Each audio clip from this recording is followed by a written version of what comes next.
Dans ce numéro ici, c'est encore une particule chargée qui arrive dans un champ magnétique, sauf que cette fois-ci c'est un proton, donc une charge positive. Il arrive avec une vitesse de 78 mètres secondes. Il arrive avec un angle avec le champ magnétique, donc le champ magnétique peut pas faire agir autant sur cette particule-là. Donc c'est l'angle entre les deux est de 38 degrés.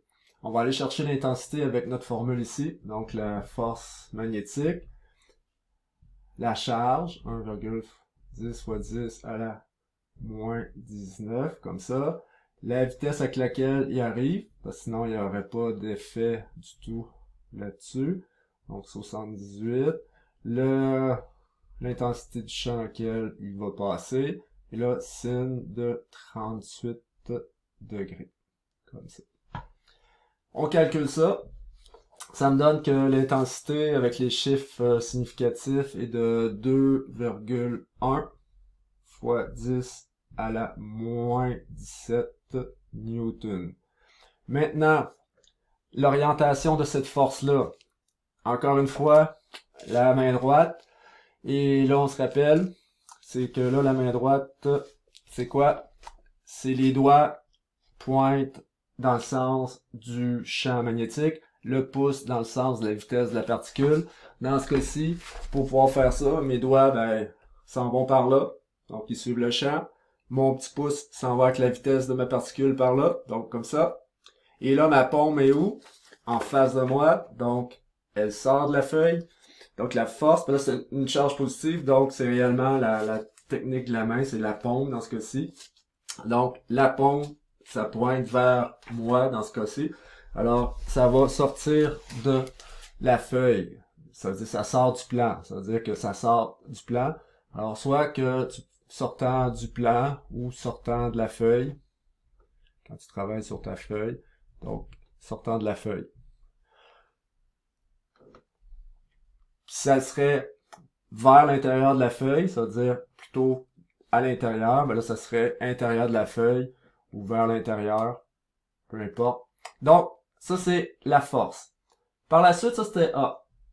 En B, on me demande, à ce moment-là, quand ça se met tout de suite à avoir cette force magnétique dessus, qui dit force dit résultante. Là, dans ce cas-ci, c'est la seule force qui va agir sur ce proton-là. Donc, la résultante des forces sur ce proton-là, c'est la force magnétique. Et on se rappelle que selon la loi de Newton, c'est ça comme ça. Donc, la masse fois l'accélération donne la résultante, qui provient d'une résultante de force. Alors là, dans le fond, c'est quoi? 2,1 fois 10 à la moins 17. La masse d'un proton, 1,67 fois 10 à la moins 27. On cherche l'accélération dans ce problème-là. Donc, on l'isole. On arrive avec une accélération. Ça, c'est vraiment à cet instant-là, parce qu'après, ce proton-là, qu'est-ce qui va se passer, en fait? C'est que là, en ce moment, il s'en va comme ça, avec cette vitesse-là dans ce champ-là.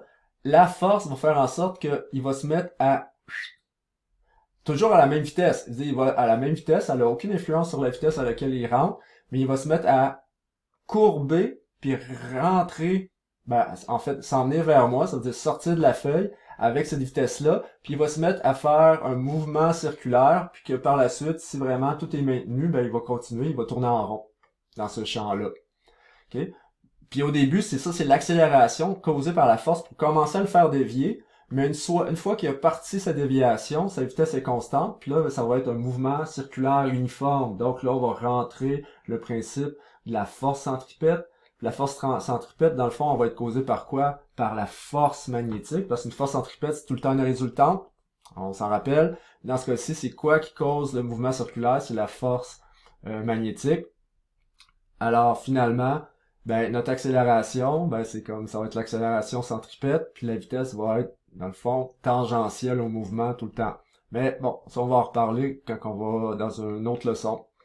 Alors là, pour là, juste l'accélération à ce moment-là, donc l'accélération est de 1,3 fois 10 à la 10 mètres seconde carré. Puis bien sûr, dans le même sens que la force résultante, donc de la force, donc c'est sortant de la page.